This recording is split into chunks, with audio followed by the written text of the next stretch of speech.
folks come here and learn something, because they don't do this. They don't know. They wouldn't know where to begin, and if they did, it would cost them 100 times more. So I would say he should call the governor, Kristi, and I'm sure you'd give him because his state is a disaster, and he doesn't do this. Well, they have the original Alcatraz, so you guys could approve him being able to set one of these up over there. I'm sure the secretary would be happy to do that and provide some. My sense is he's probably not going to bite on that, but I don't know that they'd be able to come in at cost because they tried to do this high-speed rail. They spent like $150 billion, no tracks. We've got a privately funded rail in Florida from Miami to Orlando, cost the taxpayer zero, and it's very successful. So just a much different approach between states.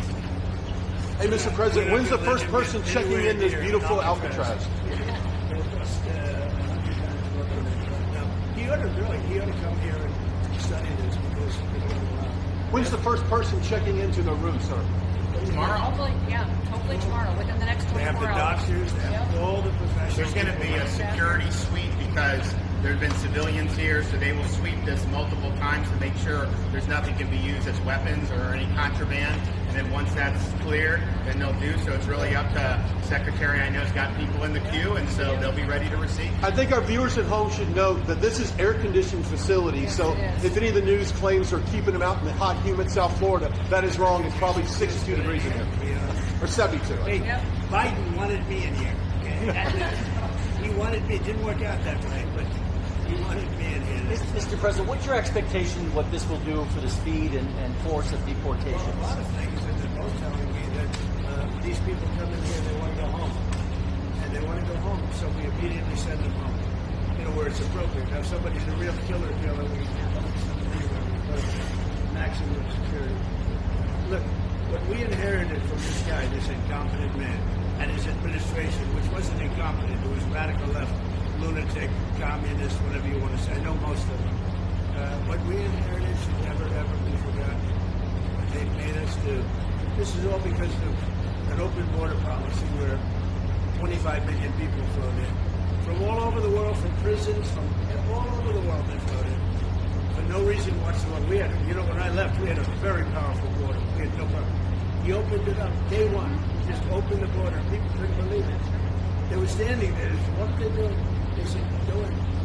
That's it. If you look at the first day tapes, they opened it up and they said, go in. And that's where all of this began. But this is an amazing thing that they've done here. But listen, people don't have to come here.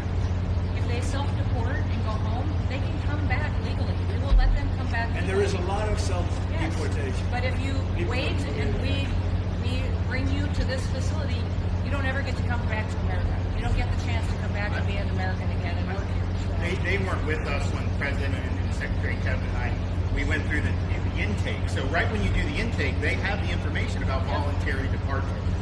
They have the ability. Obviously, you guys are funding that because it's a lot cheaper to do it that way. So even if they get brought to the front doorstep here, they still have an opportunity to just go back voluntarily. And then this way, they're How fast does that take from the minute that, let's say they get in here, they're like, hey, I want to stay here, I want to go back to We can put them on a plane that day and take them home.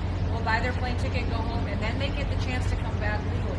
If they wait and say we're not going to do that, they can come back legally after a period. Mr. President, you've talked recently about the idea of finding some way to get farm workforce and service sector workforce. And I think you've discussed somehow a program of people leaving on a sponsorship and coming right back.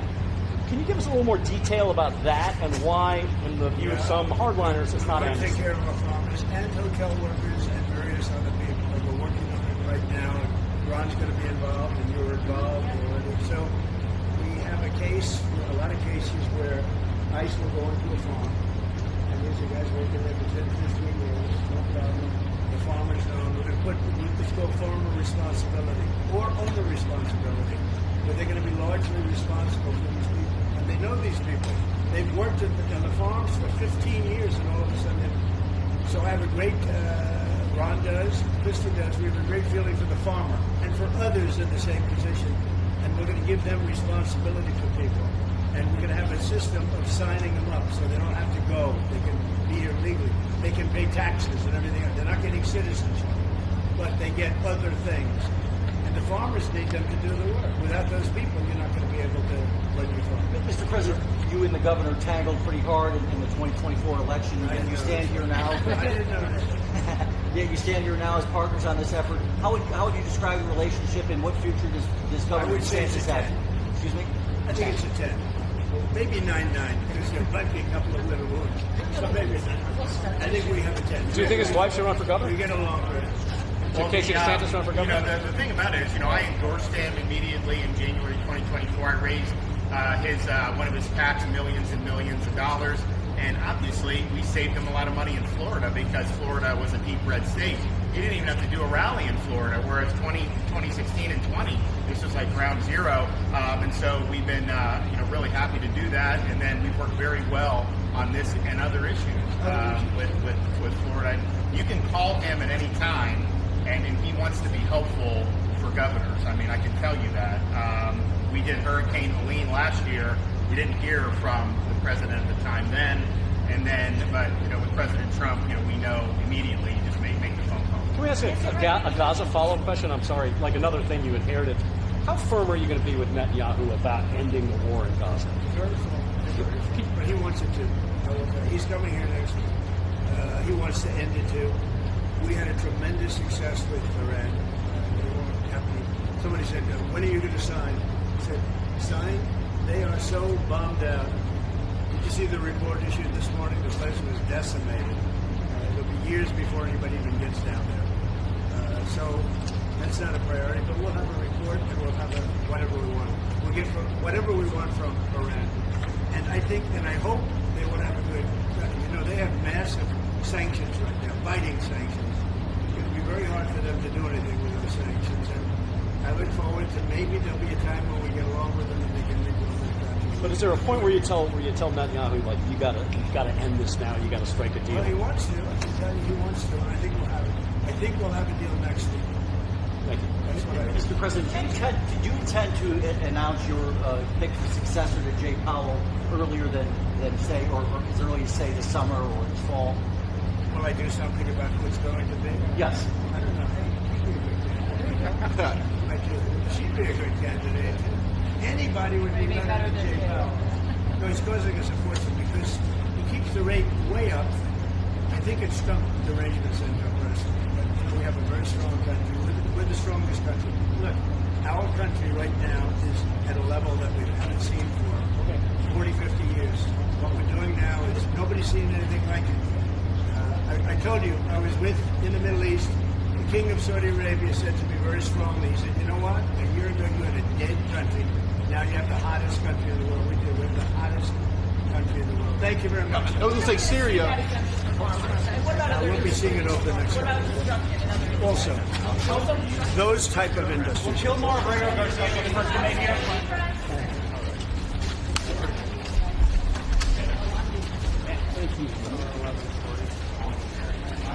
Right this way?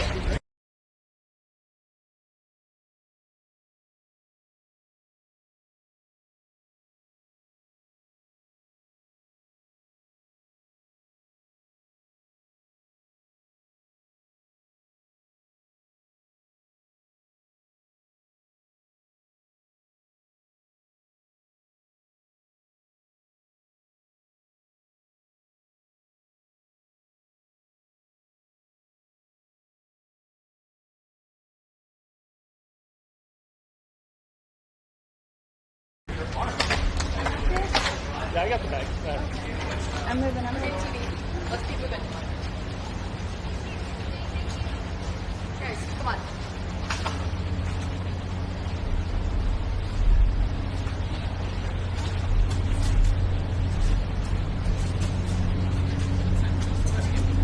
A shot and a half. I'll take a shot and a half.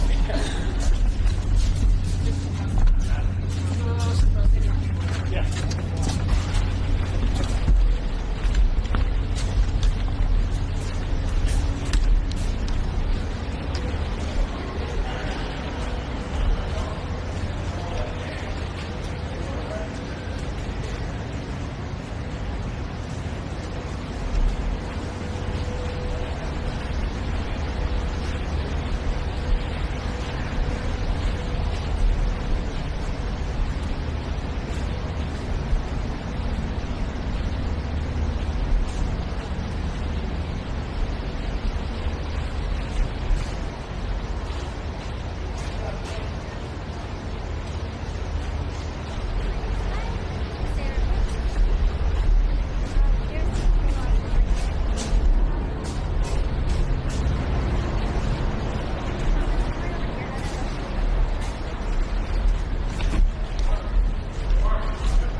seat I am.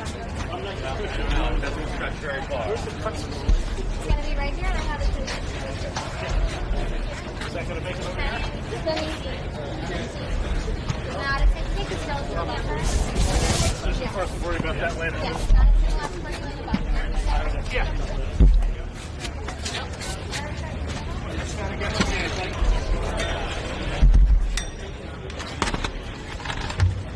Ladies and gentlemen, please welcome the 45th and 47th President of the United States, Donald J. Trump.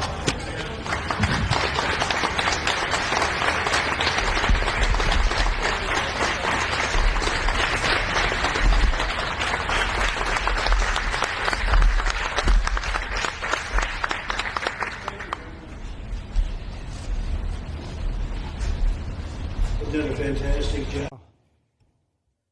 Well, I'd like to just thank everybody for the incredible job they've done. I love the state. As you know, Ron and I have had a really great relationship for a long time. We had a little off period for a couple of days, but it didn't last long. It didn't last long, and a lot of respect for each other. And it's a great honor to be deep in Florida, the Florida Everglades, to open America's newest migrant detention center. It's incredibly built, and you're seeing that yourself. That's why I said let the press join us on our walk so they can see what's happening. It's known as Alligator Alcatraz, which is very appropriate because I looked outside and it's not a place I want to go hiking anytime soon. But very soon this facility will house some of the most menacing migrants, some of the most vicious people on the planet. We're surrounded by miles of treacherous swampland, and the only way out is really deportation, and a lot of these people are self-deporting back to their country where they came from. Quite a few. We're amazed at actually the number. We took the FEMA money that Joe Biden allocated to pay for the free luxury hotel rooms, where he's paying hundreds of millions of dollars in New York City, and we used it to build this project, and Ron, it was just a little fraction of that money. The money they spent on that project, I happen to know the real estate developer. He's a very, he never really made that much, but he became very wealthy. With luxury, he didn't do well. With people that are not exactly luxury, he's made a fortune.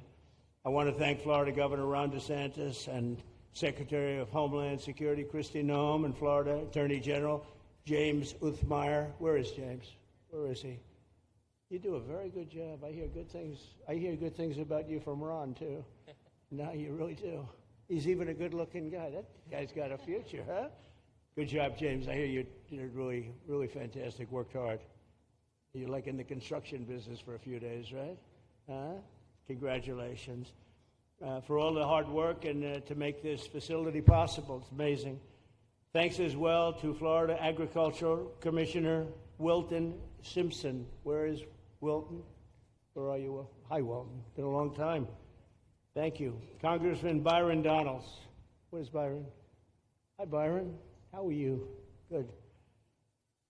Florida Speaker of the House, Daniel Perez. Daniel?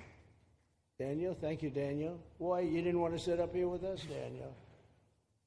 Executive Director of the Florida Division of Emergency Management, Kevin Guthrie. Hi, Kevin. Good job. Acting Director of ICE, Todd Lyons. Todd, great job. And Senator Joe Gruters. He is a great guy. Where is Joe? We love Joe. Thank you very much. Thank you. Thank you, Joe. Joe is great. With the help of those incredible Border Patrol agents, we now have the lowest level of daily border crossings ever recorded. As you know, last month, the month of May, just got released 2 days ago, the number of illegal aliens into the United States was zero. Zero. Even I find that hard to believe. Somebody must have gotten in, I think. I don't know, but they say zero. And the people that count them are radical left Democrats. So when a radical left Democrat tells me it's zero, I believe him. But there's still much work to do. In the 4 years before I took office, Joe Biden allowed 21 million people, that's a minimum, I think it was much higher than that, illegal aliens to invade our country. He invaded our country just like a military would invade. It's tougher because they don't wear uniforms. You don't know who they are. more than the populations of New York City, Los Angeles, Chicago, Houston, Phoenix, and Philadelphia combined. That's what came into our country from prisons, from mental institutions, from street gangs, drug dealers. It's disgusting. This enormous country-destroying invasion has swamped communities nationwide with massive crime, crippling costs, and burdens far beyond what any nation could withstand. No nation could withstand what we did, and we're in the process of doing it, but we have some great people doing it now, and you see them up here with me. But it's, I'd call it like an unforced era. It's sort of like men and women sports. It's sort of like transgender for everybody. How could they have done this to our country? And we're never going to forget it. Last year, 15% of all the hotel rooms in New York City were used to house illegal aliens at costs that they never got for luxury. They never got this much for luxury people coming in from the wealthiest places on earth. They made more money with the illegal immigrants, with many rooms costing more than $300 a night, 6 times the rent of a typical American family. In Denver, Colorado, the city was forced to cut $10 million from its police and fire department budget as part of a $90 million plan to house illegal aliens. And it's a population that's growing and growing and destroying Denver and growing. And again, it's destroying Denver. And it's destroying many other cities, too. Likewise, one of the city's largest hospital system is drowning in unpaid medical bills, unpaid in the billions, after their emergency rooms were flooded with tens of thousands of illegals, leading to the closure of critical services. And these are really critical services. They can't even keep them open for American patients. The American patients were treated worse than any illegal immigrant. In Los Angeles, 1 in every 4 students in the public school system is from a household headed by an illegal, and most of them don't speak English, so they're in a school system, and they don't have interpreters, they don't have anything, they don't speak English. What a mess, what a mess. Unforced error, all these people allowed to come in. The United States is now spending $78 billion a year on translation.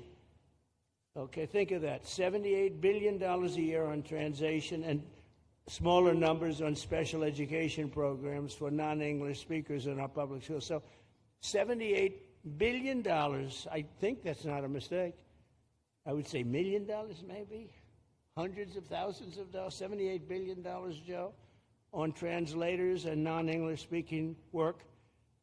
Federal government, the Justice Department, it's more than twice the cost of maintaining the United States Justice Department, what we're spending on translation and other things to help. In total, the average illegal alien costs American taxpayers an estimated $70,000. That's each, $70,000. I think that number is even low. If you care about balancing the budget, the single most impactful step we can take is to fully reverse the Biden migration invasion.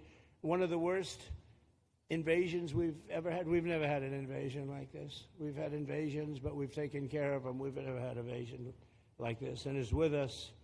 And we have some very bad people out there looking to do big harm. That's why the One Big Beautiful Bill includes funding for 3,000 new Border Patrol officers and 10,000 new ICE agents. And I've gotten to know the Border Patrol and ICE very well. Unlike Kamala, she was the border czar, but she never saw the border. She never made one phone call. She was some border czar. She would have been some president. Probably would have been slightly better than Biden, though. I had to run against both of them, you know? The one guy, it's like a fighter. You knock out the one guy who's doing badly, then they put somebody else in. But fortunately, she was a stiff also. Otherwise, I would have been very angry. I would have been extremely angry. The heroes of ICE will also help round up and remove members of the savage drug cartels which are coming back into our country. And we got them out. Now some of them came back in. We just got them out again. And that's going to be a vicious cycle. But these are foreign gangs. They're horrendous people, killers, that have infiltrated our territory, including 8 which we have designated as foreign terrorist organizations, which gives us a lot more power for speed and getting them out much easier. And we had a great court victory, as you know, on Friday that allows us to do what we have to do from the Supreme Court of the United States.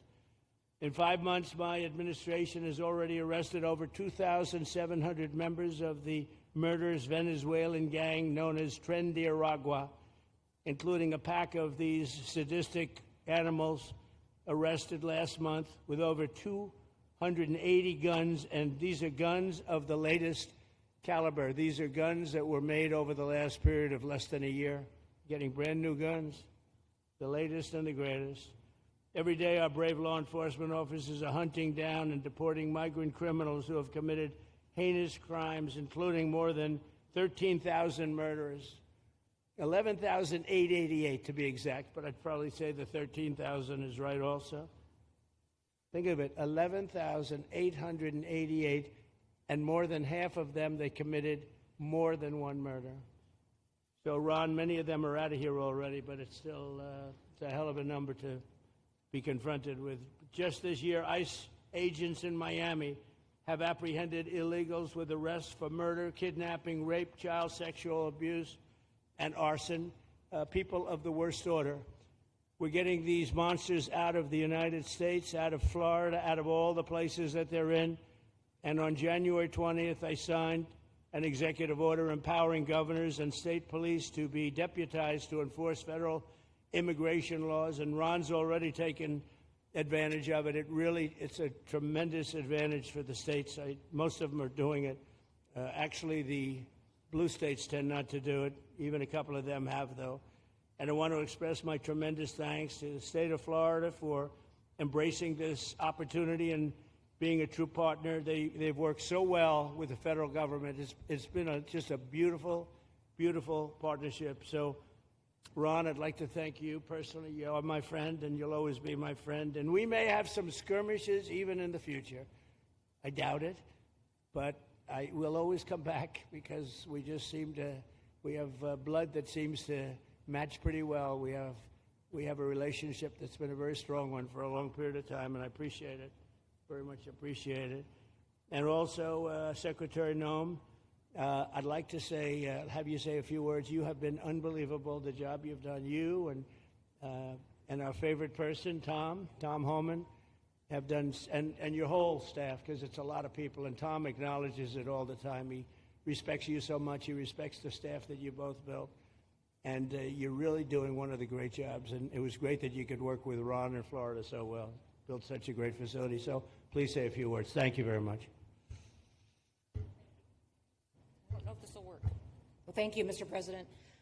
First of all, I want to thank you for putting the safety and the security of the American people first, and the way that you never lose focus on making sure that America stays our priority and that the families that live here get the chance to grow up and to raise their children in communities that are safe and that give them an opportunity to pursue the American dream. This facility here is a fantastic representation of what can happen when all of government works together and when it's accountable to the taxpayers and to the citizens that live here.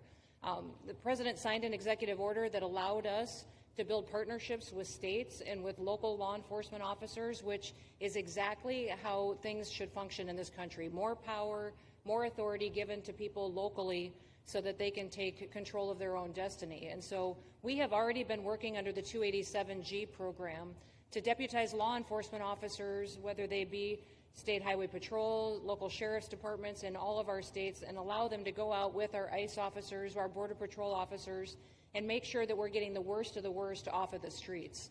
We also recognize that as we've been doing that and returning people back to their home countries, that we need detention facilities. We need beds to put them in place so that they can have their due process before they return home. And this facility is exactly what I want every single governor in this country to consider doing with us. What happened to start this conversation was that a young man named Jimmy Percival in my office, my general counsel, who came from Florida and used to work here, called up the Attorney General and the governor and said, hey, what do you think about partnering with us on a detention facility that we could put in place that would allow us to bring individuals there? There's an airstrip close by. You guys volunteered the assets that you have and the connections that you have and worked with Kevin extensively so that we could come here, have their due process given, and return them home to their countries. And in 8 days, this facility has been stood up. And I want everybody to recognize that detention facilities that ICE adheres to is a higher standard than is required at state levels, at local Department of Corrections facilities, sheriff's offices. This is a state-of-the-art facility, air-conditioned, isolated, though, for security purposes, which is very helpful. And I appreciate so many people being willing to work together to make a project like this happen. Right here on this location, we'll have about 3,000 beds. Other location will have another 2,000 beds that will allow us to bring individuals across the country that we are bringing in and incarcerating for violating our laws, and immediately get them out of the country as soon as we possibly can. It's exactly what we need to be perpetuating in other states. And what I would say is, I want all of you to notice these flyers that we've got, is that everybody who sees these flyers or anybody who sees these news clips should know you can still go home on your own. You can self-deport. If you go on the CBP Home app and go home now, you will get the chance to come back to the United States legally. You will get the chance to come back and do it the right way. If you don't, you may end up here. And you may end up here and being processed, deported out of this country, and never get the chance to come back. That is the consequences of breaking the law in the United States of America. Listen, our job is to uphold the law. This is a country of laws. We have a border now, and because we have a president that cares and recognizes that we need to be a nation of borders and a nation that upholds the law. If you break the law, there's consequences. We will deport you, and you will never get to be a United States citizen. You'll never even get to come back here and work and to pursue the American dream. But if you decide you want to go home now, go home, and we'll help facilitate it. We'll buy your plane ticket. We'll get you there. In fact, I just got back from Panama, Costa Rica, Guatemala, Honduras. Those countries are excited to get their citizens home.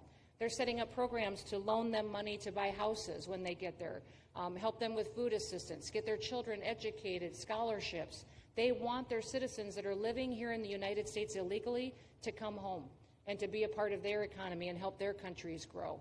So this is a win-win for everyone, and I just want to end, Mr. President, by thanking our law enforcement officers, by thanking our ICE officers and our Border Patrol officers for what they do every day. They are out on the streets, and violence against them has increased over 500% since Trump has gone back into the White House, because he's upholding the law and because a bunch of liberals, socialists, and Marxists are out there lying about what President Trump is doing. President Trump is upholding freedom by what he is doing. The freedom to live safely in this country and to do things legally and to have justice. And because those liberals, and I'm calling out you, CNN, I'm calling you out because you lie every single day about what these operations are. We are going after murderers and rapists and traffickers and drug dealers and getting them off the streets and getting them out of this country because Joe Biden let the worst of the worst come in here. The other day I was talking to some marshals that have been partnering with ICE. They said that they had detained a cannibal and put him on a plane to take him home, and while they had him in his seat, he started to eat himself, and they had to get him off and get him medical attention. These are the kind of deranged individuals that are on our streets in America that we're trying to target and get out of our country because they are so deranged they don't belong here. And they shouldn't be walking the streets with our children, and they shouldn't be living in the communities with our families who just want to grow up, go to job, raise their children to grow up and get a job and to live the American dream. So thank you to all of our law enforcement officers, those in our military that have been helping, our National Guard. Thank you to Governor DeSantis for stepping up and being an example to other governors. I hope my phone rings off the hook from governors calling and saying, how can we do what Florida just did? How can we do exactly what they did? Because we need this big, beautiful bill. We absolutely have to have this big, beautiful bill that has the funding so that we can continue this operation and we can get those bad criminals off of our streets and have the officers to do it so that when they go out on an operation, somebody's got their back. Somebody's got their back. They can do it safely and they can go home to their families at night too. So this bill needs to pass through Congress so we have the resources at the Department of Homeland Security to make sure that our homeland truly is secure. And Mr. President, thank you for Stephen Miller. I just want to thank you for him. This guy calls me night and day and tells me all of his wise advice and wisdom, but he's a rock star because he loves this country and he's passionate about making sure that nobody is prioritized over an American citizen. We love everybody. We do. We love everybody. Not everybody. But, well, A lot of people. But not we shouldn't be putting people illegally above citizens. We should be making sure that we do things right, and that's what America has always stood for, and we're an example to the rest of the world because we do it right. So, Mr. President, you surround yourself with great people, and I think that's because everybody wants to work for the greatest president that the United States has ever had, and that's President Donald J. Trump. Thank so thank you you, very sir. much, Kristi. That's Thank so you for nice. your Thank you. Thank you very much.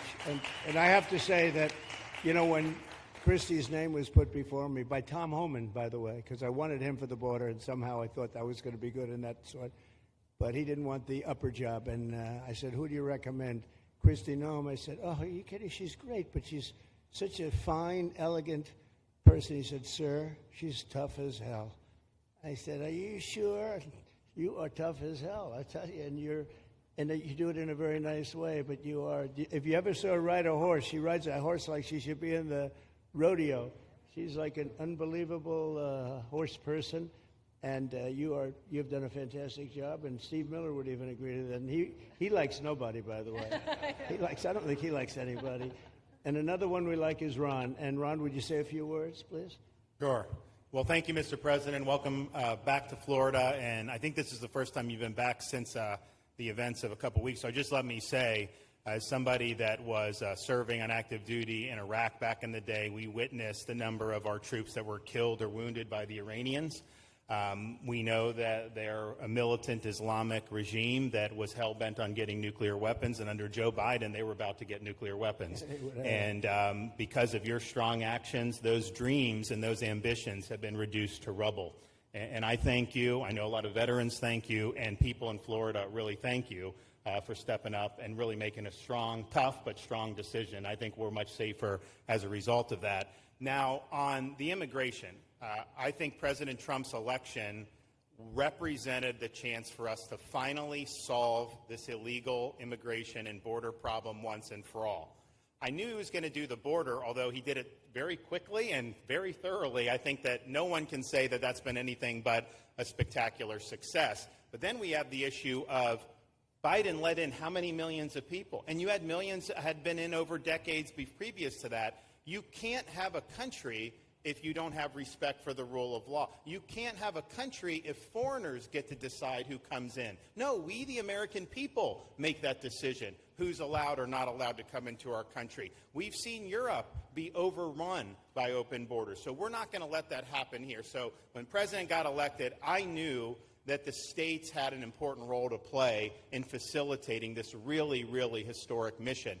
We're the only state in America, Florida, that requires full cooperation with ICE from all state and local law enforcement entities. And what is the net result of that? We have these agreements for these 287G task force with sheriff's departments, police departments, state agencies, and it's really instrumental in rounding up a lot of really bad people who shouldn't be here. If you look at the number of those full-blown 287G agreements that have been executed around the country, the state of Florida accounts for 60% of those. If you look at the number of immigration arrests of illegal aliens on any given day, the arrests happening in Florida constitute between 15 and 20%. Nationwide. So we're all in on this because we understand how important it is to our citizens. It crowds schools, it crowds medical, it crowds housing. Yes, you have illegal alien crime as well, and people want the problem solved. And the only way we're going to solve it is if states like Florida step up and help the president, help Secretary Noem get the job done. Now, this facility here was really in response to us working with DHS and ICE from the time the president got sworn in. And the number one thing they kept coming back to was, you know, Biden decimated the agency. I mean, let's just be clear. You could have illegals in Florida. Biden would just release them. Even when they had notices or they had orders to be removed, Biden wouldn't send them back. So their interior enforcement collapsed under Biden. So they're building it back up. But they're like, we need detention space in order to be able to bring about more deportations. And so what we have here can hold 3,000 now. We have 2,000 facility up at Camp Blanding that we're going to be open, which is our National Guard site. But think about what you have here. They come here, say they already or been ordered to be deported. You drive them 2,000 feet to the runway, and then they're gone. It's a one-stop shop. And this airport that's been here for a long time is the perfectly secure location. It's going to make a big difference. And let me just thank everyone who was involved. We got the call from DHS a little bit more than a week ago, and here we are 8 days later with this facility open, and as soon as Air Force One departs, it'll be swept, and it'll be open for business to be able to do. But our goal here is to process them and be able to effectuate their return to their home country. This is the opposite of what they were doing in New York by just putting them up in a hotel and then just letting them stay there indefinitely. No, we want to be able to send back. And when you walk into the processing, the President and I, Secretary Noem, Kevin Guthrie, walk through that initial intake, the first thing you see is information on how to go home on your own. Why would you want to come through Alligator Alcatraz if you can just go home on your own? I think a lot of people are going to make that decision. So you're going to have a lot of deportations that are going to be done by the administration, but I think you're going to have a lot of voluntary as well. So this is a force multiplier for the President's efforts. I would just say and echo what Secretary Noem says. There is no reason why other states can't be doing it. And I know Louisiana, Texas, a couple of them, but we've got if only the red states did this, they would be able to expand their capacity by tens of thousands, maybe 50, 100,000 on a given day. That's how you really start to make a difference. And so we're proud to be able to partner with the Trump administration on that. Mr. President, thanks for coming down. I think you highlighting this is going to move the needle in a big way throughout the country, and I think it's going to help all of us achieve the really big results that I think our voters want to see. Thank you. Great job. Thanks. Thank you, Mr. President, for the opportunity.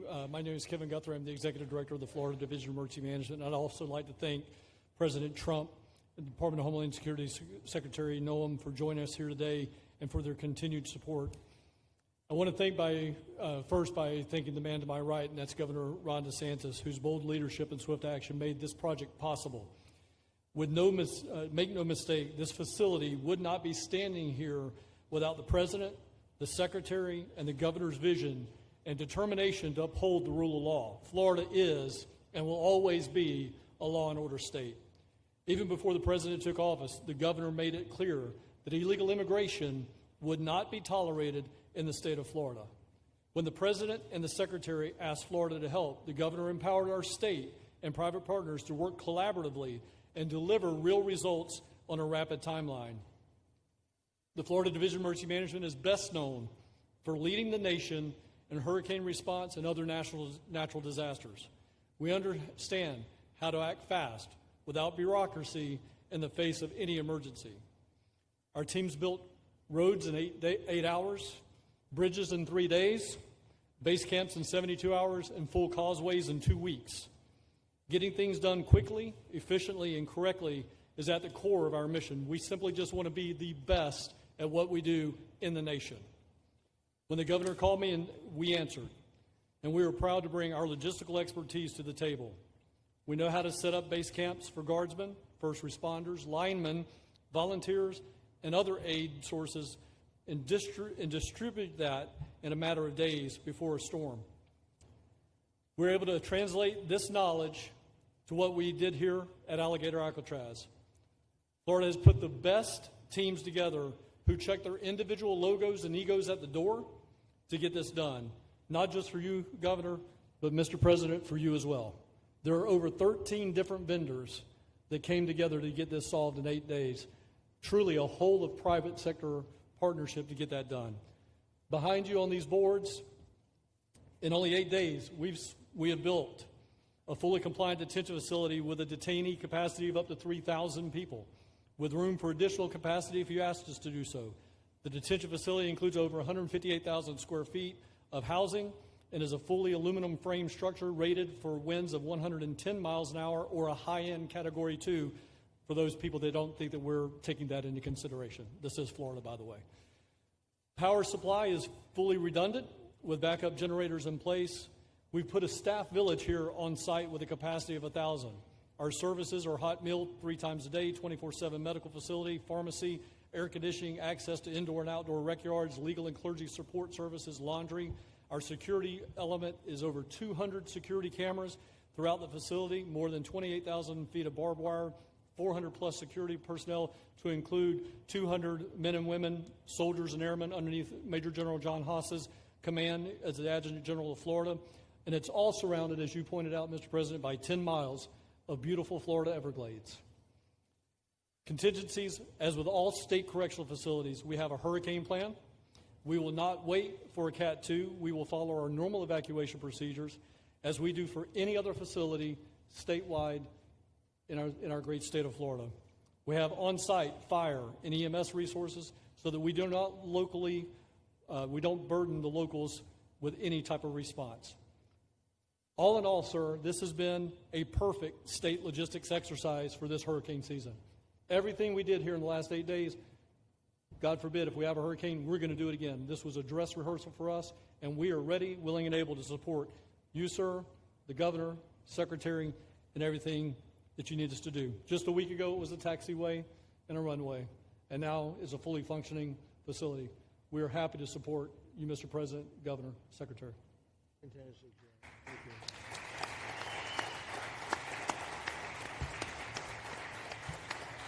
Byron, please.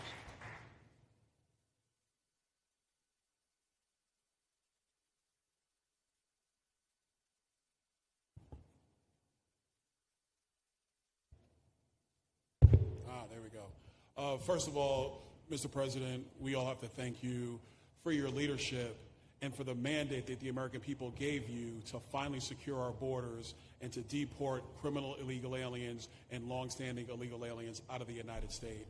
That is a mandate given to you by the American people. I know Secretary Noem, Stephen Miller, Governor DeSantis, myself, on behalf of the other members of Congress in the Senate, and of course here in Florida, we are behind you 100% in that mission. To the governor, I really appreciate you and commend you for your leadership on this, taking swift, decisive action to building this facility. One of the things that has occurred because of the work you did earlier this year with the legislature is that our sheriffs are out there every single day. They are arresting these criminal aliens in our streets, and they're seeing some backlog in their jails. So this facility primarily goes to address some of that backlog and then to help us fulfill the mission that the president has led us to. So, Governor, thank you for your leadership and thank you for your decisive action on this. It really does mean a lot to all the people of Florida, of course, the people of the 19th Congressional District. Secretary Noem, I mean, what can I say? The president's right. You're double tough. So we appreciate all your leadership. You and Tom Homan have been doing a great job. And I'm actually going back to D.C. after this because we have to vote on one big, beautiful bill in the House. We have to get that to the president's desk so we can get you the resources that you need to fulfill the mission that the American people have asked us to do. I totally agree with what Mr. Guthrie has said. This is a logistical marvel when something like this occurs. We've seen Florida Department of Emergency Management answer the bell time and time again. The governor has said we need to accomplish this, and DEM gets that job done. And we had a side conversation about, I know there were some concerns. People were like, well, what happens if a hurricane comes? What happens if this happens? And I looked at Kevin Guthrie and I said, you already have a plan, don't you? And he goes, of course we have a plan. You know that we do. This is what Florida does, Mr. President, and so I want to commend you for your leadership and your vision on this. Governor, thank you for all that you've done with your vision and determination. Secretary Noem, we're going to get the bill done so you get the resources you need. See you, sir. Thank you very much. Oh, thank you. Wow. Thank you. You know, I'm waiting, listening to these wonderful words, and they are music to my ears, but I was also wondering how we're doing, because I know this is prime time. It shows that I care about you because I'm here, and I probably should be there, but we do care. Thank you very much. James, please. We're all happy now, James. Yeah. Well, I can speak on behalf of all of our sheriffs, state law enforcement, our police chiefs. We are going to continue to make arrests, our pedals to the metal, as many as we can. We want to fill this place up. The governor and Kevin have shown they can build bridges in 3 days, so why not some detention facilities? Hopefully there's more to come. And you really kind of were the inspiration for this. We like the idea of reopening the original Alcatraz. I don't know if that can happen or not, but we thought, hey, we've got our own natural Alcatraz in the middle of the Everglades. Great runway, great perimeter, so let's make it happen. In Florida, we walk the walk, and we will deliver for all of you. Thank you. Well, I heard you were responsible for the locational pick, and you cannot have picked a better location. I said, whoever the hell made this choice, I know you take it a little heat from some environmental groups, but I take it all the time, and that's an honor. But I heard you were very responsible for that choice, and that was a big choice. Thank you very much. Great job, James. Thank you. You want to finish over here, and then we'll go over here, and we'll go back and celebrate the big, beautiful bill that you just got passed. You sure that's right? Right, Brian? Yeah, all right. Wow, good. He's doing a good job. Right. Wow. Mr. President, first of all, I just want to say how grateful we are that you're back here in your home state of Florida. You've been doing an amazing job, not only at our border, but around the world, keeping this country safe and Americans. We are grateful for your leadership. God had a plan for us, and it was Donald Trump. So thank you for that. As a member of the Immigration Board and as the Commissioner of Agriculture of this state, I've been happy to help lead with the governor and the rest of the cabinet on this issue. We're very proud Secretary Noem's here today and others to represent not only the United States in our efforts to make this commitment to keep our citizens safe, but we're going to continue in Florida to remove the barriers to have your vision come true of a safe United States. We're going to get these illegal criminals out of this state, and we really appreciate you and your leadership in this effort. So thank you for being here today. Thank you very much. You're doing a great job, too. Thank you. Thank you, Mr. President. Joe Gruters, State Senator. I'm a member of your Homeland Security Advisory Council, your Vice Chairman. Thank you for that appointment. And thank you for coming back to Florida and everything that you do. Every single day you are delivering on the promises that you promised to us at all of the events you've done throughout the years, but specifically this last campaign. You deserve all the credit for everything, and you are surrounding yourself with incredible people like Secretary Noem, Stephen Miller. And just like your big, beautiful bill here in Florida, there was a lot of commotion about our immigration bill. And we had 3 B's in that: beds, badges, and bad guys. And this goes right along with our beds and the resources. And I give the governor, Ron DeSantis, a lot of credit for stepping up and making sure that we all work together, because at the end of the day, even if sometimes there are skirmishes, as a result of the back and forth, we ended up with a better bill, and we all win. And what we're doing here in Florida hopefully will happen all across the country. Your leadership is amazing. Keep up the great work, and just know that Florida loves President Donald J. Trump. Thank you very much, Joe. Appreciate it for a long time. Appreciate it. By the way, Okeechobee is something that we did together also, and that was a lot of money spent. I hope it was well spent. I know we did a Rolls-Royce job, but it's a lot of money that we spent out there together. And how is it going? You can delegate that to us, because we move faster than the Army Corps. Good. So we will finish that reservoir. Good. If you delegate it to us, I'll get it done and much quicker. Oh, I would do that. Yeah. I'll tell you, let me ask myself permission. Permission granted. Go ahead, get the thing, get it complete. You want to do that? All right, we're gonna go talk to the Army Corps. Yeah. Then after this. Good. You can move faster, actually. Please. Thank you. Sir, just first on behalf of the men and women of ICE, we just want to thank you for allowing us to do our job again. You know, your vision and under Secretary Noem's leadership, this is what the American people want. And I hope that you see great results of what we're doing out there every day, getting the worst of the worst out of our communities. Because of you and Secretary Noem, I have the privilege to lead one of the most premier and the finest law enforcement agencies that we do have in the United States. And the men and women of HSI and ERO Miami do incredible work like you highlighted. And with the governor in the state of Florida, the partnership in Florida has been amazing. The 287G program is only going to help us to identify all those known gotaways and get the worst of the worst out of the neighborhoods. And through our Homeland Security Task Force, we are going to make America safe again. So thank you very much to both you and the Secretary.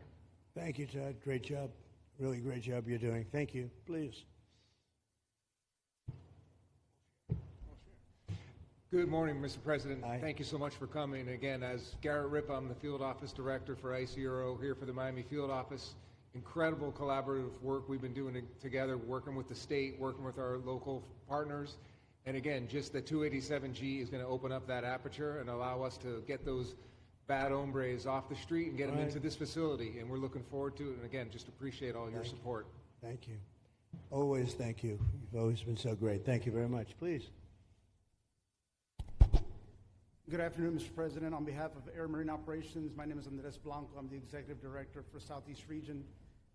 AMO continues to execute and support your executive orders. Air Marine Operations brings a unique capability both in the air and the maritime domains. And in partnership with our Border Patrol, OFO officers, and ERO, we continue to conduct effective operations both interior, along the border, and along the maritime approaches. Thank you very much. Good job.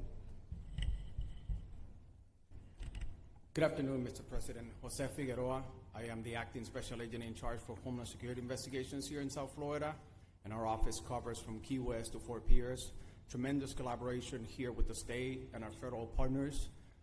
HSI is conducting criminal investigations into TDA, MS-13s that are involved in human smuggling, sex trafficking of minors, and we will continue that effort with your support. Governor DeSantis, thank you very much for this facility. Looking forward to continue the great work. Thank you. Thank you very much. Steve, would you like to say something? Our star. Thank you, Mr. President.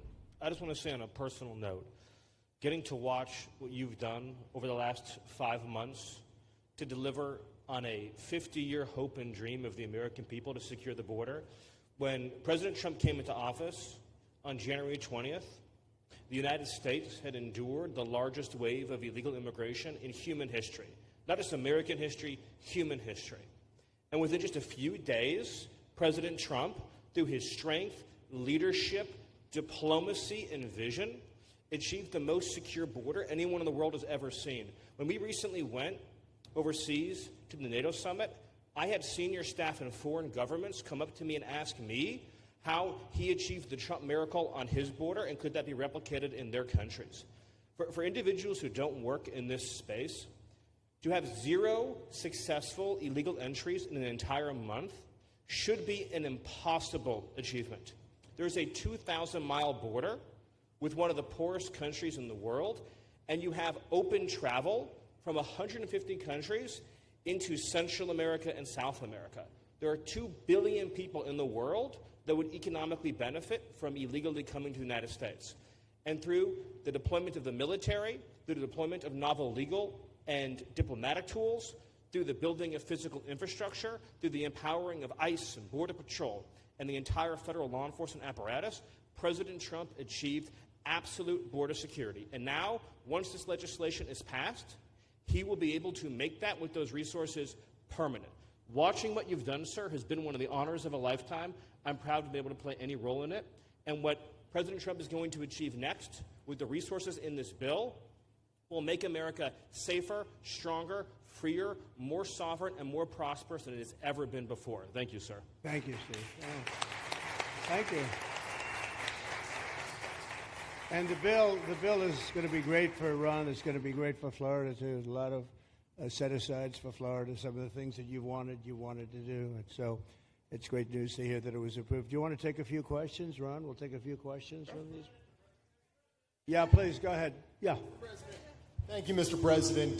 Given the likelihood of the One Big Beautiful Bill passing, and we look forward to the success of this facility here, how many more facilities like this do you feel that the country needs in order to enact your agenda of mass deportations? Well, I think we'd like to see them in many states, really, many states. This one, I know Ron's doing a second one, at least a second one, and probably a couple of more. And, you know, at some point they might morph into a system where you're going to keep it for a long time. You know, it's not that far away from jails that take years to build and money is spent and wasted. And, you know, like the railway that they have in California that costs like 40 times more than it was supposed to cost. The same things happens with prisons. You look at this in a short period of time, Ron, James, and some of the people that really worked on it along with our people, they did this in less than a week. And you look at it, it's incredible. The incredible thing is picking the site, because the site was one of the most natural sites. It might be as good as the real Alcatraz site. You know, it could be. Well, that's a spooky one too, isn't it? That's a tough site. But so I think it could last as long as they want to have it. I mean, you may morph this into, you know, your prison system, frankly, which I know you always need, unfortunately. I'd like to say, you know, a little controversial, but I couldn't care less. We have a lot of bad criminals that came into the into this country, and they came in stupidly. It was an unforced error. It was an incompetent president that allowed it to happen. It was an auto pen maybe that allowed it to happen, and it did happen. But we also have a lot of bad people that have been here for a long time, people that whack people over the head with a baseball bat from behind when they're not looking and kill them, people that knife you when you're walking down the street. They're not new to our country. They're old to our country. Many of them were born in our country. I think we ought to get them the hell out of here, too. You want to know the truth. So maybe that'll be the next job that we'll work on together. But I think getting them out, we forget about them. We had some bad accidents in New York. And they're not accidents. They were done very much on purpose. People being pushed into a subway just before it arrives, going 40 miles an hour. And they're 10 feet away from where the thing is, to get pushed right into the face of the subway train, get whacked and killed. And these are sick people. I'd like to get them out of here, too. Yeah, please, go ahead. White shirt, glasses. Julio Rosas, Blaze Media, sir. A couple months ago, I ran into former DHS Secretary Mayorkas, and I asked him a couple questions about his disastrous handling of the border. He didn't like my questions. But the number one question that I heard from people in responding to my video was, why hasn't he been arrested yet? Obviously, you guys are cleaning up the mess that was made deliberately for the past 4 years, and so people want accountability. It's great to see that the border is secured, and it's great to see the state level cooperation. But I guess I would ask you, why hasn't he been held accountable, or anybody? Really? Well, pardons were given out by to many people, and they shouldn't have been given out. Like the Unselect Committee of Political Thugs was given a pardon because they destroyed all of the information from 2 years of hearings, and they should be arrested, but they were given pardons. Was he given a pardon, Mayorkas? Was he not? I don't believe so. Well, sir. I take a look at that one because what he did is it's beyond incompetence. Something had to be done. Now, with that being said, he took orders from other people, and he was really doing the orders. And you could say he was very loyal to them because it must have been very hard for him to stand up and sit up and talk about what he allowed to happen to this country and be serious about it. So he was given orders. If he wasn't given a pardon, I could see looking at that. In fact, why don't you take a look at it, Kristi? He was impeached, but it was just a fake impeachment. It was a fake impeachment. Why don't you take a look at it? I think he was so bad. They were all so bad. Look, it was the worst president in the history of our country. We've had some bad ones, but he was the worst president. But somebody told Mayorkas to do that, and he followed orders, but that doesn't necessarily hold him harmless. So take a look at it. Very good question, actually. Thank you. Yeah, please. Go ahead. Mr. President, you and the Secretary have both said that many people have self-deported since you came back into office. Yeah. How many is many, and has the rate gone up? How do you see the tempo of that moving forward going on?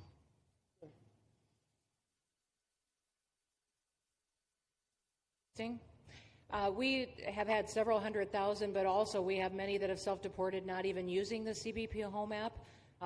When I have gone to these other countries to negotiate security agreements and information sharing on criminals, who's coming and going into their countries, they report that hundreds of thousands have come home that weren't on our radar, that they are coming home on their own and self-deporting because they want the chance to be able to go back to America someday. So we believe it's over 1 million, possibly more than that. I'm asking all of those countries for their information on what they have of individuals that may have returned home, that they have taking advantage of their programs to help them become a part of their civilization again, too. So we know it's over 1 million, but we have to, I'm getting more information, and that number will grow. If they don't leave, they never get the chance to come back. If we have to take them out, and we will, they'll go out, but they never get a chance to come back. The other way, we actually make it a little bit easier for them to come back. Okay? Thank you. Good question. Thank you. The bill is now passed in the Senate, but we are already hearing from some Republicans in the House who say they cannot get on board with the changes that were made to the bill in the Senate. What is your message to those holdouts? Well, I just heard that about the Senate, and the bill just passed, and it tells you there's something for everyone. I mean, it's a great bill. There is something for everyone, and I think it's going to go very nicely in the House. Actually, I think will be easier in the House than it was in the Senate. And just to be clear on the Medicaid cuts, you've promised not to cut Medicaid, said this is all just targeting waste, fraud, and abuse. Are you saying that the estimated 11.8 million people who could lose their health coverage, that is all waste, fraud, and abuse? No, I'm not saying that. I'm saying it's going to be a very much smaller number than that, and that number will be waste, fraud, and abuse. And if you look, they took a much more liberal stance on the Medicaid situation than they could have. They had a tough stance and a weak stance. They took not a very strong stance on that to start off, and it's waste, fraud, and abuse, and everybody wants that covered. What number is that? What analysis are you seeing? I'm not seeing a number, but I know it's much less than the number you gave, and we really were very, very cognizant of three things. Social Security, we're going to take care of it beautifully. Medicare and Medicaid, and we are going to save it, whereas the Democrats are going to, you won't have it. They will destroy Medicare and Medicaid, and they have to because their numbers don't work. So it's not going to happen. They're the ones that have destroyed Medicare. They have made it so bad already, they're going to make it a lot worse. But now we'll be in charge, so we're going to have no problem with Medicaid or Medicare or Social Security. Thank you. Yeah. Claire Gall with Wink News in Fort Myers. What is your direction to ICE when it comes to arresting farm workers here illegally, other workers in industries that are pretty critical to Florida's economy? Yeah. Well, we're very much cognizant of that, and as you know, I won the farmers by 92%, and I'm not going to be abandoning my farmers. We were strong on the borders, but we're also strong for the farmers and for others in the hotel industry, et cetera. You know, we have similar situations, and Kristi and I, and we'll be working with Ron and a lot of the states. We're going to work something where the farmers can be responsible for some of the people they have in. They have people run for 10, 15 years that they know very well. We're going to put them responsible and we're going to issue a form of a card or document, and the farmer's going to be responsible for these people. They're not going to have citizenship, but they'll be working, they'll be paying taxes. We need to get our farmers the people they need. Otherwise, our farmers aren't going to be able to do their land. You know, it was tried once before, many, many years ago, where there was a very strong guy, and he got everybody out, and every farm almost in the country, but every farm in California, every farm in Iowa, almost all the farms went bankrupt. They had nobody to work, and we don't want to have that situation. So we're going to work it. We're going to put our farmers and others in charge of the people that they have under them. They know the people, and I think it's going to work out really well. We're going to take care of our farmer, but we're going to get the criminals out. Okay?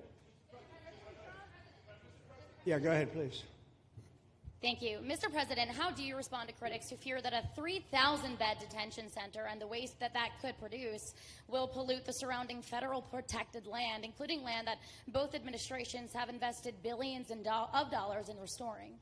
Well, I was one of those that invested billions of dollars and hundreds of millions of dollars right here in the Meadowlands, but in the Everglades, and the Meadowlands too in New York. If you look at what we did up there, speaking of the Meadowlands, a lot of places like this, but this is a very unique one. One thing I'll say about this land, we'll be gone 1,000,000 years, and this land is still going to be here. It's not going to be much different. You'll have the water moccasins. You'll have the alligators. You may not have people, but you're going to have all those animals. They're going to be around, and you got plenty of them out here. I think it was a brilliant choice, and I think almost anybody in his or her right mind would say this was a brilliant choice. I give the governor a lot of credit for using this piece of land. And in addition to that, it's on top of something that was already developed. It's an airport. You know, you have the runways, you have so it's already been developed. So it's not like you're dropping dirt right into the thing. There was zero movement of that. That was done many years ago because the airport's very old, but it was an abandoned railroad, an abandoned airport. And frankly, it's like perfect. And you can do expansion on this site substantially without doing anything. So the people, I heard them complaining about the Everglades. There's no, I don't think you've done anything to the Everglades. I think you're just enhancing it. This was already here. How long has the airport been here? Decades. Many decades, yeah. And they have, Kevin, all these guys, you know, have a waste plan, like the wastewater gets trucked out, potable water gets, literally, they have, even our DOT has put things up in case there's any seepage, which we don't. So you are literally doing this on concrete that's already here. So I don't think those are valid and even good faith criticisms, because it's not going to impact the Everglades at all. President's been a champion. We've been a champion, really changed the game in Florida on it. I think it's just people don't want to see illegal immigrants deported, and that's their ideology, and they have a right to that. But illegal immigration's unpopular, so they know that they're going to have less effect. So they're going to try, oh, well, no, it's just about the Everglades. But really, I think a lot of those people, they just don't want to see illegals deported. Because if you actually hear, everyone's here, you obviously know there's zero land that's being disturbed. Well, you know, when we talk about popularity, though, I will say I ran on the issue of illegals, and we have to get them out. And I won 82% on that issue. So I think that they may not like certain aspects of it, but ultimately they do not want them in their country. And if this is a part of a use, but I think from an environmental standpoint, it's incredible. In fact, when we landed that very big, heavy plane today, they came out and checked it fairly. I think they want the president to be able to land on a piece of concrete that's not going to go 6 feet underground. And they checked it. They came back and they said, this thing is really solid. So it's been there a long time. It's going to be here a long time, and it was a great choice of a site. Thank you. Yes, please. Brian, go ahead. Yes, sir. The people of Syria were recently seen on the streets waving American flags, chanting Trump, Trump, Trump. They're so appreciative of the economic sanctions that was lifted on that country, giving them a little bit of hope for prosperity. You want to comment on that? Well, they're great people, and the man that is leading them has a reputation. He's the head of some pretty tough organizations, and a lot of people criticized me for that. I said, well, what are we going to do, take him out of a day school, a country day school? It's going to be, by nature, I would think, Ron, they'll be pretty tough, and he is pretty tough. But I met him, spent a lot of time with him, good guy. I took off the sanctions because if I didn't do that, they wouldn't have had a chance. And Syria has a chance. The people are great. They work hard. They're very smart. It used to be a place of professionals, accountants and lawyers and doctors and high academic credentials in that part of the world. And I think it's going to work out great. I took off the sanctions, and they were very appreciative. They were shocked, but they were very appreciative. We're giving them a chance at survival. With the sanctions, it couldn't have worked. Thank you. Mr. President, your beloved New York City may well be led by a communist soon, Zoran Mandami, who in his nomination speech said he will defy ICE and will not allow ICE to arrest criminal aliens in New York City. Your message to communist Zoran Mandami. Well, then we'll have to arrest him. Look, we don't need a communist in this country, but if we have one, I'm going to be watching over him very carefully on behalf of the nation. We send him money. We send him all the things that he needs to run a government. And by the way, they get about 3 times what you get, Ron. If you look at the per capita, Florida gets 1/3 of what New York gets in terms of the numbers. Why don't you give us those numbers? Yeah, well, because that's what we should send him. Yeah, well, like sometimes people say Florida gets more because they count Social Security recipients, but that's not money to the state. Those are seniors that live here. If they moved to North Carolina, you could count it there. So it has no interaction with the state government. They get more in the city and state governments than we get. Right, substantially. We're going to be watching that very carefully, and a lot of people are saying he's here illegally. We're going to look at everything, and ideally. He's going to turn out to be much less than a communist. But right now, he's a communist. That's not a socialist. I've always said, we will not have socialism in this country. In the speeches, I said, well, what? They skipped socialism. And you got a lot of them like that. And you see AOC, she's out there with her, bad IQ. She's out there ranting and raving about how wonderful he is. And look, so far he's winning. He still has a race to win, but so far he's winning, and he has an advantage as a Democrat in New York City. I was there a long time ago, and it was a long time since a Republican won the city, but you would think that a Republican would be able to win. Or you have a good independent running, Mayor Adams, who's a very good person. I helped him out a little bit. He had a problem, and he was unfairly hurt over this question. He made a statement to the effect that this is terrible. New York City can't have all these immigrants come in, and like he was indicted the following day. And I said, that was a phony indictment, and it was a phony indictment. That was a Biden indictment. I said, don't feel bad. I got indicted 5 times every time you opened your mouth. That was a bad group. That was a very dangerous group, I will tell you. These were not nice people. That was the only thing they could do. They had no policy. They had no skill. They had no anything. But they were very good at that. They were vicious, horrible people. Thank you very much. Yeah, please go ahead. Anna Giratelli with Washington Examiner. Governor DeSantis has proposed using National Guard, deputizing them as immigration judges to get through this massive backlog of people in the immigration court. Would you be open to that? Yes, he has my approval. Okay. That wasn't too hard to get, was it, Ron? He didn't even have to ask me, James. You didn't even need James to ask me. He has my approval, okay? Good. I also like what he's doing in Okeechobee. He has my approval for that, too. I don't know how we work that out, but we'll work it out. We'll follow up. Go ahead.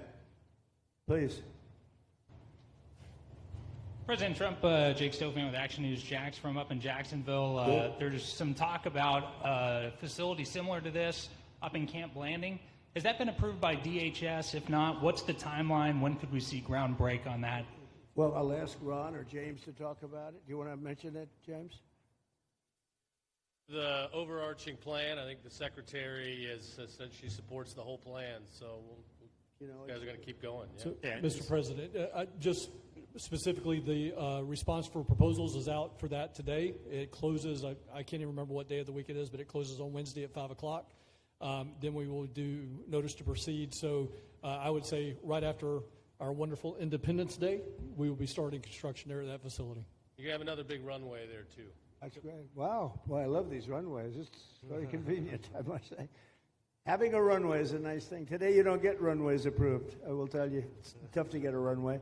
Although in the age of Trump, you get them approved fast, you know. We're approving massive electrical bins, what they call them bins, but big electrical facilities for all of the factories and the AI that's coming in. They're going to build their own electric. They're going to be really... they're going to be made into electrical providers. They're going to have a lot left over. They'll put it into the grid. I think, they're going to end up doing so much. They'll put it into the grid. Won't even cost anything from their standpoint. So we have a lot of that happening. We get approvals fast. But I was just saying, runways are hard to get, but we'll get them now. But in the past, I would say over the past 30, 40 years, when you can get a runway, that was considered gold. Okay, please, go ahead. Go ahead. Sure.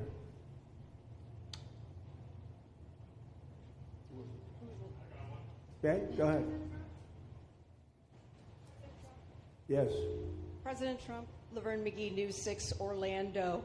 You have fulfilled several campaign promises, along with the help of Governor Ron DeSantis. What is the next campaign promise that you plan to fulfill to the American people? So, we have turned this country around in less than 6 months. And when I was away, and I was telling Ron, I was telling some others, I've said it a little publicly, I guess, but I met a lot of very important people. The King of Saudi Arabia, I was there 2 weeks ago, and Qatar, the leader of Qatar, who's great, and the leader of UAE, who's great. These are very substantial people, very smart people, and good people. And all three of them said essentially the same thing, along with many other people, because I just left NATO. NATO's we took it up to 5%. Nobody can believe that one, Ron. That would be hard, but nobody believes that. What happened in NATO, over $1 trillion a year from like nothing. It was an honor. But every leader said that a year ago, this country was dead. They had no confidence in the United States. They really felt it was a dead country, and it was some bad things were going to happen.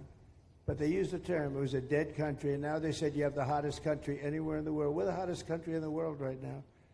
And we turned it around fast. I thought it would take longer than this. We turned it around fast. Some of it was psychology, and we had to know how good we were.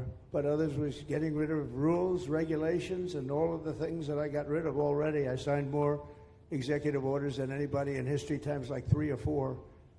And I got rid of just one. I got rid of the other night. You buy a house, they have a faucet in the house, Joe, and the faucet, the water doesn't come out. They have a restrictor. You can't, in areas where you have so much water, they don't know what to do with it. You have a shower head, the shower doesn't. You think it's not working. It is working. The water's dripping out, and that's no good for me. I like this hair nice and. I like that hair nice and wet. Makes you have to stand in the shower for 20 minutes before you get the soap out of your hair. And I put a thing in, and it sounds funny, but it's really not. It's horrible. And when you wash your hands, you turn on the faucet, no water comes out. You're washing, the water barely comes out. So this was done by crazy people. and I wrote it all off and got it approved in Congress so that they can't just change it, because I did it in my first term. Everyone was so happy. And then one of the first things that Biden did when he came back is he put the restriction on showers, toilets, and sinks. Put this and washing machines. The washing machine, they give you like a quarter of this bottle to do your clothing. And people needed 10 of these bottles. And the people came to me from Whirlpool. They said, we can't make a machine that's competitive. We can't make a machine anymore. It doesn't work. Why? They don't let us use water. Do you have any problems with water? No, we have so much we don't know what to do with it. You know, it comes down from heaven, right? And I approved all of that, the washing machines, the whole thing. The dishwashers, that was the other one. They give you like this much water right up to there to do your dishes. So people, you know what they do? They keep pressing the button. So they end up doing the dishes 10 times. They end up using more water than you would have used if you did it right in the first place. So all of that stuff has been written off. It sounds crazy. It's little things. The straw. I let you go back to a plastic straw. I was tired of having straws melt in my mouth, you know? It wasn't working. The paper wasn't working too well. So these are little things that I did. Then we have the big things. We have the biggest things, and that has to do with some of the subjects we're talking now. I think the things we're talking about now are the biggest, because if you don't have borders in this country, borders and good elections, and we're working on that next. There's some bills coming in that's going to make sure that you're a citizen, that people aren't counted in the voting when, you know, they were here and they're here as illegals and they're criminals in many cases, and they give them a count, and you end up with extra congressmen. We're going to work on that. We're going to straighten that out next. That's going to be easy compared to what we were doing. But we did the big things, too. But little things like that, a straw, little things like a washing machine with no water. People go out, they spend all their money on a washing machine. The damn thing doesn't work. You can't use the water. Then you go to your sink, and that doesn't work either. You're stuck. You know what you do? You have dirty plates the next day. That's it. And we solved so many common sense problems. And they weren't easy. You know, there are people that really believe in this stuff. But, you know, most states have so much water, they don't know what to do with it. And look at North Carolina. I mean, they had a lot of water, and they have to get restrictors on their, you know, on their kitchen faucet. So we're very proud of the things we did, and we're going to do a lot more of them. Yeah, please, go ahead. You guys in good shape. Hey, it's Eric Bowling. How you doing, sir? Something we've talked about for, I'd say, better part of 20 years. I think it's something near and dear to your heart, energy, our energy security. Yeah. Under Joe Biden, average price of oil for the 4 years was about $79 a barrel. He drained the SPR halfway down, promised to replenish it, never did. Right. Under you, first term, $53 average price for 4 years. Biden was $78 for 8 years. It was never refilled. The question is now it's $64 or so. Yeah. What coming down rapidly.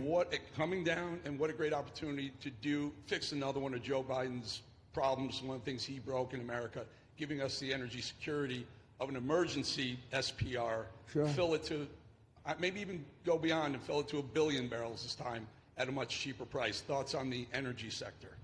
So it holds 77 million barrels, and we had it up to the top, if you remember. And I was proud of that, and I made a deal to buy it at the lowest price of oil. It was a good deal, good instinct. And we filled it up, and when he came in, he started using it to keep oil prices down because he blew our energy policy out. Energy and his bad spending is what caused inflation. So now we have no inflation. Gasoline just hit $1.99 today in 5 states. $1.99, isn't that a nice sound? It was up to $4. And going up to 5, 6, and 7. In California, it was $7.70. But we just hit in five states, $1.99, $1.98.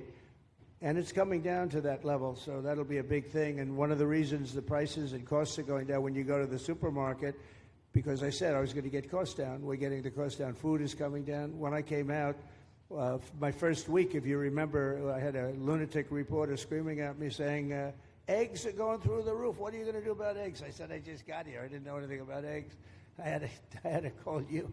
I said, look, I just got here. Tell me the problem. Well, they're doubled in price, and they're going to be 5 or 6 times higher. They were right, actually. I said, let me work on it. And now we have eggs down to the same numbers it was when I first came in. You know, we lowered the cost of groceries. A simple word like that, groceries, it was like almost a strange word. I hadn't heard the word in so long. But what could be more beautiful than the word grocery? And we have the prices way down.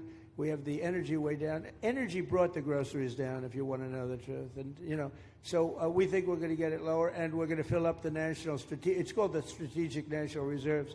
I had it topped out, and this guy would use them every time before the election. He'd use them whenever they had an election. It was artificial. But believe it or not, as big as that are hundreds of millions of barrels of oil, all filled up at low prices. But it was really meant for wars, and it wasn't meant for keeping your prices down during a holiday so that somebody could get elected. But they used it, and they didn't bring it. The only mistake you made, they didn't bring it a little down. They brought it right down to the bottom. The thing is practically empty. They never filled it up. They never spent 10 cents in filling it up.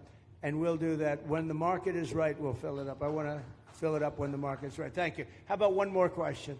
Okay, please, in the back.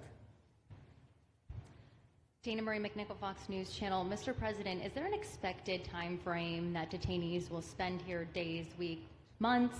And does that have anything to do with the immigration judges you just spoke about being trained and staffed here? When you say, what was the first part of your question? Is there a specific time frame you expect the detainees to spend here? Days, weeks, months? In Florida? Yes, here at Alligator Alcatraz. I'm going to spend a lot. Look, this is my home state. I love it. I love your government. I love all the people around. These are all friends of mine. They know them very well. I mean, I'm not surprised that they do so well. They're great people. Ron has been a friend of mine for a long time. I feel very comfortable in the state. I'll spend a lot of time here. I want to, for 4 years, I've got to be in Washington, and I'm okay with it because I love the White House. I even fix up the little Oval Office. I make it, it's like a diamond. It's beautiful. It's so beautiful. It wasn't maintained properly, I will tell you that. But even when it wasn't, it was still the Oval Office, so it meant a lot. But I'll spend as much time as I can here. My vacation is generally here because it's convenient. I live in Palm Beach. It's my home. And I have a very nice little place, nice little cottage to stay at, right? But we have a lot of fun, and I'm a big contributor to Florida, pay a lot of tax. And a lot of people move from New York, and I don't know what New York is going to do. A lot of people moved to Florida from New York, and it was for a lot of reasons, but one of them was taxes. The taxes are so high in New York, they're leaving. I don't know what New York's going to do about that, because some of the biggest, wealthiest people and some of the people that pay the most taxes of any people anywhere in the world, for that matter, they're moving to Florida and other places. So we're going to have to help some of these states out, I think. But thank you very much. I'll be here as much as I can. Very nice question. With that, I'd like to just end by saying I want to thank Ron and James and all of the people that have done such a great job, all of your staff. Really fantastic work. And it really started with site selection. You can do a great job, but if you have the wrong site in real estate, you have the wrong site, you're dead. And this was a great site selection, despite what you may read in the environmental press. Good job. And this was an honor for Kristi and myself and Steve and all of our people to be here. And I also appreciate the media. They've treated us very fairly. Over the last few weeks, I've been treated very nicely. And it's so unusual. I'm not used to it, but we've gotten great accolades. Brian, I want to thank you for calling out, because I was waiting here because I knew the vote was taking place and I'm answering questions, right? So I want to thank you very much and say hello to our friend. And I will see a lot of you. Thank you very much. We're going to make America great again. Thank you very much.